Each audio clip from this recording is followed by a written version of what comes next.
నమస్కారం సార్. నమస్తే అండి.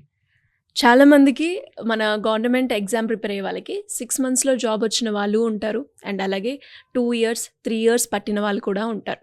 అండ్ ఎక్కడ మిస్టేక్ జరుగుతుందంటారు సార్? కొంతమందికి చాలా తొందరగా వస్తూ ఉంటుంది. ఇంకొందరికి చాలా లేట్‌గా అవుతూ ఉంటుంది.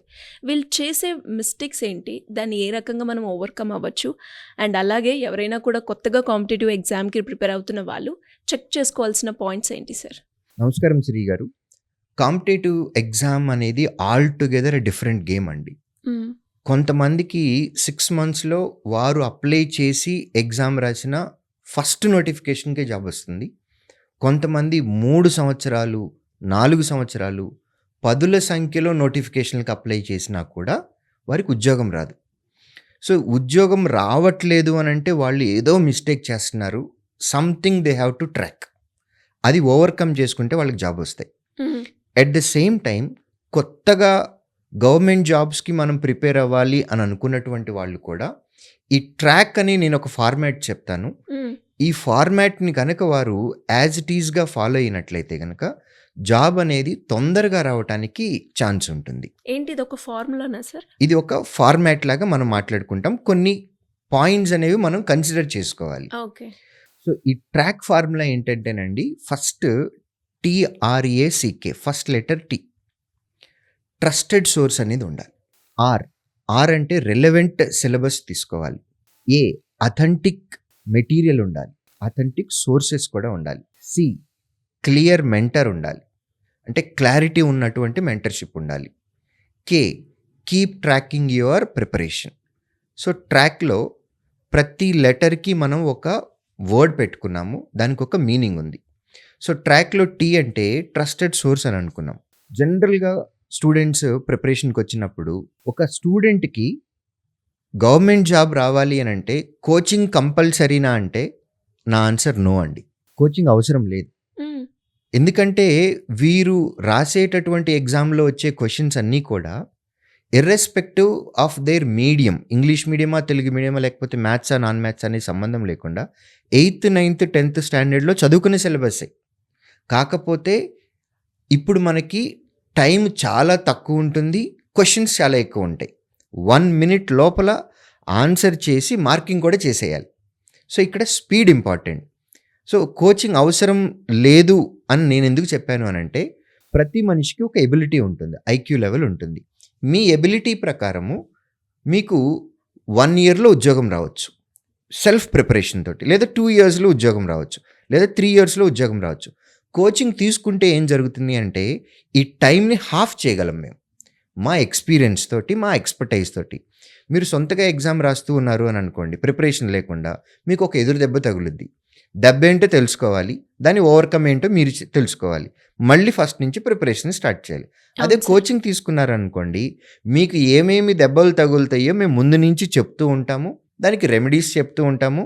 దాన్ని ఓవర్‌కమ్ చేయాలి అనంటే మీరు ఏ ఏరియాస్‌లో కేర్‌ఫుల్‌గా ఉండాలో కూడా చెప్తాం. హ్మ్. సో, కాంపిటీటివ్ ఎగ్జామ్‌లో ఉద్యోగం రాయాలి అనంటే what to do, what not to do both are తెలుసుకోవాలి. Very important. హ్మ్. ఈ 2 తెలుసుకుంటేనే కాంపిటీటివ్ ఎగ్జామ్‌లో మనం సక్సెస్ అనేది చూడగలం. సో, మనం ప్రిపరేషన్‌కి ఎక్కువ టైం పడుతుంది. అయినా ఉద్యోగం రావడం లేదు అని అనుకున్న వాళ్ళు, లేదా కొత్తగా ప్రిపరేషన్ స్టార్ట్ చేసేవాళ్ళు ట్రస్టెడ్ సోర్సెస్ అనేది వెతుక్కోవాలి. అంటే మెటీరియల్ మార్కెట్‌లో కనపడిన ప్రతి ఒక్క మెటీరియల్‌ని తీసుకోకూడదు. ఇప్పుడున్నటువంటి టెక్నాలజీకి, ఇప్పుడున్నటువంటి సోషల్ మీడియాకి మనకి too much of material gather చేసేసుకునే ఛాన్సెస్ ఉన్నాయి. హ్మ్. ఇది మిస్‌లీడ్ చేస్తుంది. సో, మీరు సెలెక్ట్ చేసుకునేటటువంటి పర్సన్ అవ్వచ్చు, ఒక కోచింగ్ సెంటర్ అవ్వచ్చు, లేదా ఒక మెటీరియల్ అవ్వచ్చు.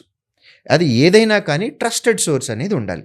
This is very, very, very important. ఎందుకంటే మీరు రాంగ్ పర్సన్ చేతిలో కానీ, లేదా ఒక రాంగ్ మెటీరియల్‌ని కానీ పట్టుకున్నట్లంటే మీకు దాని ఎఫెక్ట్ 1 ఇయర్ పడుతుందండి. ఎందుకంటే ఈ మాట అన్నది ఇదే ఎగ్జాము, ఇదే నోటిఫికేషన్ మళ్ళీ రావాలి అనంటే ఇంకొక సంవత్సరం తర్వాత వస్తది. So, one single mistake leads you 1 year of your career. So, ఒక 1 ఇయర్ టైం అనేది మీ లైఫ్‌లో వేస్ట్ అయిపోతుంది. కాబట్టి ట్రస్టెడ్ సోర్స్ అనేది చాలా, చాలా, చాలా ఇంపార్టెంట్. నెక్స్ట్ అంటే రిలవెంట్ సిలబస్. హ్మ్. మీరు ఎగ్జామ్‌కి ప్రిపేర్ అవుతున్నప్పుడు ఒక ఇయర్‌లో 30, 40, 50 నోటిఫికేషన్లు వస్తున్నాయండి. అన్ని ఎగ్జామ్స్‌కి అప్లై చేయటానికి మీకు ఎలిజిబిలిటీ ఉంది. మీరు అప్లై చేయండి అనే మేము కూడా చెప్తాం. బట్ సిలబస్ అనేది నోటిఫికేషన్‌లో ప్రిస్క్రైబ్డ్ సిలబస్ ఉంటుంది. సో, ఆ సిలబస్ ఎంతైతే ఉందో ఆ సిలబస్‌ని 100% మనం కవర్ చేసి ఎగ్జామ్‌కి ప్రిపేర్ అవ్వాలి. ఇప్పుడు రైల్వే ఎగ్జామ్‌కి ప్రిపేర్ అవుతున్నాము అని అనుకోండి. ఇంగ్లీష్ చదివితే అసలు వేస్ట్ అది. ఎందుకంటే ఈ రైల్వేలో ఇంగ్లీష్ క్వెషన్స్ రావు. మీరు బ్యాంకింగ్ ఎగ్జామ్స్‌కి ప్రిపేర్ అవుతున్నారు అని అనుకోండి. మీరు జీఎస్ చదివి వేస్ట్. ఎందుకంటే జీఎస్ క్వెషన్స్ రావు.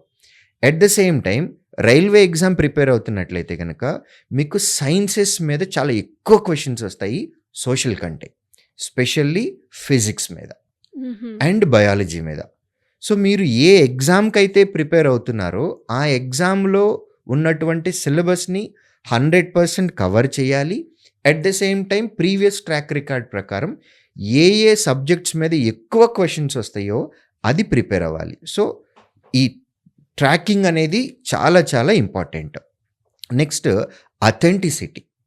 అంటే authenticity. Authenticity of the book, the material, standard materials తీసుకోవాలండి. ఇప్పుడు క్వాంటిటేటివ్ యాప్టిట్యూడ్ అనేది సబ్జెక్ట్ లేకుండా మీకు ఏ కాంపిటేటివ్ ఎగ్జాము ఉండదు. ప్రతి కాంపిటేటివ్ ఎగ్జామ్‌లోనూ ఉంటుంది. సో, సిలబస్ అనేది సేమే ఉంటుంది. కానీ అడిగే క్వెషన్ అనేది విధానం వేరుంటుంది. కొన్ని డైరెక్ట్ క్వెషన్స్ అడుగుతారు. కొన్ని ఇండైరెక్ట్ క్వెషన్స్ అడుగుతారు. లాంగ్వేజ్ కూడా ఒక్కొక్క ఎగ్జామ్‌లో ఒక్కొక్కలాగా వాడతారండి. ఇన్సూరెన్స్ ఎగ్జాము, బ్యాంక్ ఎగ్జామ్స్‌లో ఒక టైప్ ఆఫ్ టెర్మినాలజీ వస్తది. క్వెషన్ అడిగే విధానం. అదే స్టాఫ్ సెలక్షన్‌కి కమిషన్ పెట్టేటటువంటి ఎగ్జామ్‌లో సబ్జెక్ట్ అదే, చాప్టర్ కూడా అదే. కానీ వాళ్ళు అడిగే విధానం అనేది డిఫరెంట్‌గా ఉంటుంది. వాళ్ళు వాడేటటువంటి టెర్మినాలజీ కూడా విడిగా ఉంటుంది. సో, మనం ఏ ఎగ్జామ్‌కైతే ప్రిపేర్ అవుతున్నామో ఆ ఎగ్జామ్‌కి తగ్గట్టుగా ప్రిపేర్ అవ్వాలి. సో, దానికి తగ్గట్టుగటువంటి అథెంటిక్ మెటీరియల్స్ ఏవైతే ఉంటాయో ఆ అథెంటిక్ మెటీరియల్స్‌ని తీసుకోవాలి. ప్రీవియస్ ఇయర్ పేపర్స్ అనేది నెట్‌లో, ఇంటర్నెట్‌లో, సోషల్ మీడియాలో బోలెడన్ని దొరుకుతాయి. వాటికి కూడా అథెంటిసిటీ ఉంటుందండి. ఇప్పుడు ఈ మధ్య కాలంలో మేము చూసేటటువంటివి ఫైనాన్షియల్ ఫ్రాడ్స్ అనేవి మనం చూస్తూనే ఉన్నాము. ఫైనాన్షియల్ ఫ్రాడే కాదండి, ఫేక్ నోటిఫికేషన్స్ వస్తున్నాయి. ఫేక్ రిజల్ట్స్ వస్తున్నాయి. సో, ఎస్ఎస్‌సి 25,000కి నోటిఫికేషన్ ఇచ్చింది అని చెప్పి ఒక నోటిఫికేషన్ బయట ఇచ్చేస్తున్నారు. అది fake notification.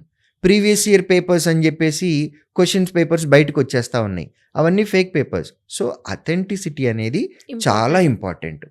At the same time మీరు ఒక క్లియర్ కట్ క్లారిటీ ఉన్నటువంటి మెంటర్‌ని కూడా తీసుకోవాలి. మెంటర్‌షిప్ ఎందుకు అంటున్నాము అనంటే మనం అనలైజ్ చేసుకోవటం అనేది చాలా ఇంపార్టెంట్. మనం ఎక్కడ తప్పులు చేస్తున్నాము, ఆ తప్పులకి రెక్టిఫై ఎలా చేసుకోవాలి, ఇదంతా మనకి మనం నేర్చుకోలేకపోతున్నప్పుడు ఆబ్వియస్‌గా ఎవరి దగ్గర నుంచి నేర్చుకోవాలండి? ఒక టీచర్ దగ్గర నుంచి నేర్చుకోవాలి. ఒక మెంటర్‌షిప్ దగ్గర నుంచి నేర్చుకోవాలి. సో, మీకు గైడ్ చేసేటటువంటి మెంటర్‌కి కూడా first of all clarity thought ఉండాలి. మీరు రాయబోయే ఎగ్జామ్ ఏంటి? అందులో ఎటువంటి క్వెషన్స్ వస్తాయి? ఏ స్టాండర్డ్ వరకు స్టూడెంట్‌ని ప్రిపరేషన్‌కి తీసుకువెళ్ళాలి? ఇవన్నీ కూడా మెంటర్‌కి ఫస్ట్ ఆఫ్ ఆల్ క్లారిటీ ఉండాలి. సో, ఆ క్లారిటీ థాట్ ఉన్నటువంటి, ఎక్స్‌పీరియన్స్ ఉన్నటువంటి, ఎక్స్‌పర్టైజ్ ఉన్నటువంటి ఒక మెంటర్‌ని కానీ, లేదా ఒక టీచర్‌ని కానీ, లేదా ఒక ఫ్రెండ్ అయినా సరే, మనకి సజెషన్ ఇచ్చేటటువంటి వాళ్ళు, మనల్ని గైడ్ చేసేటటువంటి వాళ్ళు ఎవరైతే ఉన్నారో వాళ్ళకి చాలా క్లారిటీ ఉండాలి. అది చాలా చాలా ఇంపార్టెంట్. ఎందుకంటే ఇప్పుడు మేము కూడా చూస్తూ ఉంటామోనండి. మా స్టూడెంట్స్ దగ్గరకు కూడా స్పెషల్లీ మెయిన్స్ ఎగ్జామ్‌కి వచ్చినప్పుడు కరెంట్ అఫైర్స్‌కి మీరు ఈ దగ్గర సోర్స్ ప్రిపేర్ అవ్వండి, ఆ పీడీఎఫ్ ప్రిపేర్ అవ్వండి, ఈ వెబ్‌సైట్ ప్రిపేర్ అవ్వండి అని చెప్తూ ఉంటారు. కొత్తగా వచ్చినటువంటి స్టూడెంట్ అప్పుడే ప్రిపరేషన్ స్టార్ట్ చేసినటువంటి వాళ్ళు సీనియర్ చెప్పారు కదా అని చెప్పేసేసి వీళ్ళు ఫాలో అవుతూ ఉంటారు. Yes sir. సో, దేనికి నేను స్టూడెంట్‌ని అడిగే క్వెషన్ ఏంటి అనంటే, నీకు ఎవరైతే సజెషన్ ఇచ్చారో అతను వర్క్ చేస్తున్నాడా? లేకపోతే నీతో పాటు ప్రిపేర్ అవుతున్నాడా? నీతో పాటు ప్రిపేర్ అవుతున్నాడు. అతని స్ట్రాటజీ తనకే వర్క్ అవ్వలేదు. తను చెప్పిన సజెషన్ నువ్వు ఫాలో అవుతున్నావు. మరి నిన్నేమనాలి మేము? ఉద్యోగం తెచ్చుకొని నేను ఇది ప్రిపేర్ అయ్యాను. నేను ఈ స్ట్రాటజీ ఫాలో అయ్యాను. నాకు జాబ్ వచ్చింది. 6 మంత్స్‌లో వచ్చింది. 1 ఇయర్‌లో వచ్చింది. నేను చెప్తున్నాను నువ్వు ఇది ఫాలో అవ్వనంటే డెఫినెట్‌గా ఫాలో అవ్వండి. అలా ఎవ్వరు చెప్పినా సరే ఉద్యోగం అనేది 6 మంత్స్, 1 ఇయర్‌లో వచ్చిన వాళ్ళు ఎక్స్‌పీరియన్సెస్ గనక చెప్పినట్లయితే డెఫినెట్‌గా ఆ పాజిటివ్‌ని తీసుకోవాలి మనం. ఎట్ ద సేమ్ టైమ్ నాకు 3 సంవత్సరాలు టైం పట్టింది. తమ్ముడు నేను ఈ మిస్టేక్ చేశాను. నువ్వు ఆ మిస్టేక్ చేయొద్దు అనంటే డెఫినిట్‌గా ఆ సజెషన్‌ని తీసుకోండి. సో, ఆ క్లారిటీ థాట్ ఉన్నటువంటి మెంటర్ అనేవారు, వారు ఫ్రెండ్ అవ్వచ్చు, మీ బ్రదర్ అవ్వచ్చు, ఒక టీచర్ అవ్వచ్చు, ఎవరైనా సరే వాళ్ళని మాత్రమే మనం కన్సిడర్ చేసుకోవాలి. At the same time keep track your preparation. మీరు ఎంతవరకు ప్రిపేర్ అవుతున్నారు? అది ఎగ్జామినేషన్‌కి ఎంతవరకు ఉపయోగపడుతుంది? ఏమైనా ల్యాప్సెస్ ఉన్నాయా? ఇవనేది ఎప్పటికప్పుడు ట్రాక్ చేసుకోవాలి. So, keep tracking your preparation. మీకు చిన్న ఎగ్జాంపుల్ కూడా చెప్తాను. రేపు నెక్స్ట్ మీరు staff selection commission CGL exam రాయాలి అని అనుకుంటున్నారు. గత సంవత్సరంలో జరిగినటువంటి ప్రీవియస్ పేపర్స్ అనేవి దొరుకుతాయి. సేమ్ సీజీఎల్ ఎగ్జామ్‌వి. లాస్ట్ ఇయర్ జరిగినటువంటి పేపర్‌ని ఒకటి తీసుకోండి. ఏ షిఫ్ట్‌లో జరిగింది, ఏ రోజు జరిగిందో కూడా దానిలో ఉంటుంది. ఉంటుంది. ఆ పేపర్ మీరు సాల్వ్ చేయండి. సాల్వ్ చేసిన తర్వాత ఆన్సర్ మార్కింగ్ చేసుకోండి. మీకొచ్చినన్ని మార్కులున్నాయి. మరి లాస్ట్ ఇయర్ అదే పేపర్‌కి మీకొచ్చినటువంటి మార్క్‌కి కట్ ఆఫ్ వచ్చిందా? రాలేదా? ఆ కట్ ఆఫ్ వచ్చింది. అంటే మీరు ఈ ఇయర్ ప్రిపరేషన్ ఏదైతే ఉందో అది లాస్ట్ ఇయర్ స్టాండర్డ్ వరకు ఆన్ పార్ ఉంది. దానికి ఇంకొక 10 మార్క్స్ టార్గెట్ ఎక్కువ పెట్టుకొని ప్రిపేర్ అవ్వండి. లాస్ట్ ఇయర్ వచ్చిన కట్ ఆఫ్ కంటే మీకు తక్కువ మార్కులు వచ్చినాయి ఇప్పుడు ఎగ్జామ్ రాస్తే. Same paper. సో, ఇప్పుడు మీకు అర్థమైపోయింది. మీ ప్రిపరేషన్ సరిపోలేదు. ఇంకా పెంచాలి. ప్రాక్టీస్ పెంచాలి. సబ్జెక్ట్ కవరేజ్‌లో ఇంకా ఎక్కువ చేయాలి. సో, ఈ ట్రాకింగ్ అనేది చాలా చాలా important. So, keep track your preparation. ఇవన్నీ గనుక ఫాలో అయినట్లయితే మీ నెగెటివ్స్ ఏవైతే ఉన్నాయో వాటిని ఇంప్రూవ్ చేసుకుంటూ తొందరగా జాబ్ తెచ్చుకొని మెరిట్ లిస్ట్‌లో ముందుండటానికి మనకి మంచి ఛాన్సెస్ ఉంటాయి. True sir. చాలామందికి కూడా నేను ఎక్కడ మిస్టేక్ చేస్తున్నాను అని తెలుసుకోవడానికి చాలా టైం పడుతూ ఉంటుంది. ఈ వీడియో చూస్తే ఆ కీ పాయింట్స్ చాలా ఉన్నాయని చెప్పొచ్చు. అంటే ఏ రకంగా మనం ఎగ్జామ్ ప్రిపేర్ అయ్యేటప్పుడు ఎలాంటి ప్రిపరేషన్ మన దగ్గర ఉండాలి, ఏమేం మెటీరియల్ స్టాండర్డా కాదా అని చెక్ చేసుకోవాలి. ఇవన్నీ పాయింట్స్ కూడా చాలా స్టూడెంట్కి ఉపయోగపడే విషయాలే అనొచ్చు. ఇంకా ఎవరికైనా కూడా ఎలాంటి డౌట్స్ ఉన్నా కూడా మిమ్మల్ని అప్రోచ్ అవ్వాలి అంటే ఏ విధంగా ఉంటుంది సార్? మార్కెట్‌లో మిస్‌గైడ్ అవుతున్నటువంటి యాస్పిరెంట్స్ ఎవరైతే ఉన్నారో వారికి నా సిన్సియర్ సజెషన్, మీకు ఎటువంటి ప్రాబ్లమ్ ఉన్నా సరే హార్ట్‌ఫుల్‌గా చెప్తున్నాను. మీకు ఉద్యోగం ఒక చిన్న సజెషన్ తోటి మా వల్ల వస్తుంది అని అంటే I feel very happy to help you. మీరు స్క్రీన్ మీద కనపడుతున్నటువంటి ఈ నంబర్‌కి కాల్ చేసి మమ్మల్ని రీచ్ అవ్వచ్చు. Thank you sir. Thank you so much. Thank you. So ఎవరు ఎక్కడి నుంచైనా అప్రోచ్ అవ్వచ్చా మిమ్మల్ని అప్రోచ్ అవ్వాలంటే? డెఫినెట్గా మాకు ఫీడ్బ్యాక్ సిస్టమ్ అనేది ఒకటి ఉంటుందండి. ఏ బ్రాంచ్లో స్టూడెంట్ అయినా వాళ్ళకి కష్టం కలిగితే ఫీడ్బ్యాక్ అని వాళ్ళ అకౌంట్లోనే ఉంటుంది. అది కనుక పెడితే దాన్ని నేనే చదువుతాను. అవసరాన్ని బట్టి ఫోన్ చేసి కూడా పిల్లోడికి కష్టం బాగా ఎక్కువ ఉంది అంటే నా అంతటి నేను ఫోన్ చేసి కూడా మాట్లాడతాను. Great sir. ఆ ఫీడ్బ్యాక్లన్నిటికీ ఆన్సర్ కూడా నేనే పెడతానండి. అదే అండి, ఒక్కొక్క టీచర్గా కాకుండా ఫాదర్హుడ్ నేచర్ తోటి Yes. స్టూడెంట్స్ని గైడ్ చేస్తారు. డెఫినెట్గా అండి. మేము మా పిల్లలతో నిజం చెప్తున్నాం, ఎవరు నమ్మరు. మేము మా పిల్లలతో గడిపే టైం కన్నా ఈ పిల్లలతో గడిపే టైం ఎక్కువ అండి. True sir. నా మార్నింగే చూశాను ఇందాక. Anyways thank you so much Sridhar sir. Thank you.